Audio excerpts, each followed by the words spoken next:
The Lotus Empire by Tasha Suri. Tasha Suri's acclaimed Burning Kingdoms trilogy comes to a heart-stopping conclusion in The Lotus Empire, as an ancient magic returns and two powerful women must either destroy each other or change an empire forever. Malini has claimed her rightful throne as the Empress of Parijatvipa, just as the nameless god prophesied. Now, in order to gain the support of the disloyal priesthood, she must consider a terrible bargain: claim her throne and burn in order to seal her legacy, or find another who is willing to take her place on the pyre. Priya has survived the deathless waters, and now their magic runs in her veins. But a mysterious yaksa with flowering eyes and a mouth of thorns lies beneath the waters. The yaksa promises protection for Ahiranya, but in exchange, Priya must make the ultimate sacrifice. When an ancient enemy rises to threaten their world, Priya and Malini will find themselves fighting together once more to prevent their kingdoms and their futures from burning to ash. This was her last hope. The monsoon rain was pouring. The woman rode through it on horseback, without the cover of a parasol, letting the water soak her through. The trees of the forest loomed around her, black in fading light.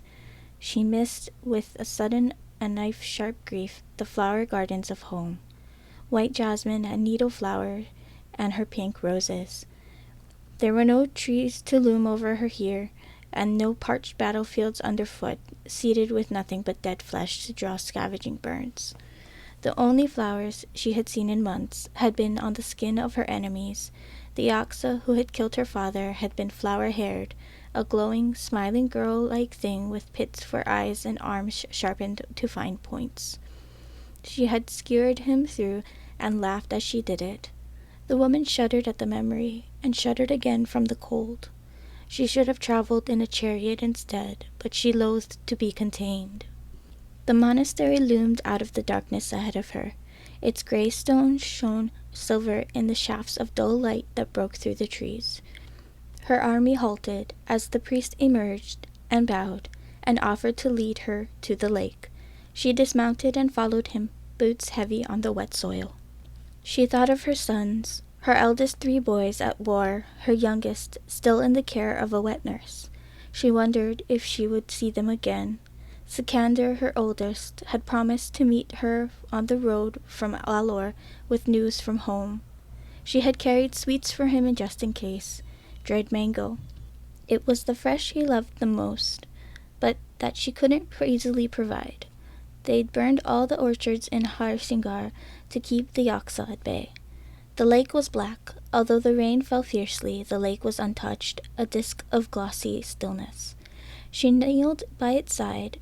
Her salwar kameez grew wetter at the knees. "Look," the priest said. "Gaze into the water, pray for the nameless to speak." She looked. The darkness showed her nothing. Nothing for a long time as she shivered and the night drew in. She had been foolish to come here. What could she see that a priest of the nameless could not? There were no answers to this war. They would fight the yaksa until their last breaths, and they would be defeated. There was no hope any more. Something flickered in the darkness. She leaned closer. It grew. First an ember, then a lamp, then a blazing fire swallowing up the water, swirling in screaming light. "Let me in," the fire said, and the woman said without hesitation, "Yes." The fire was gone. The lake was black again. "My lady," the priest said hesitantly, "have you returned to yourself?" He had seen nothing. She pressed her tongue to her teeth, searched for her voice. "Yes." "Did the nameless speak?" the priest asked, eager and terrified. She raised her head. Her vision swam, golden as fire. Despite the rain, she felt suddenly warm, lit like a lantern from within. Not the nameless, she thought, but it did not matter. They were saved. "I know how to kill the yaksa," Divyanshi said.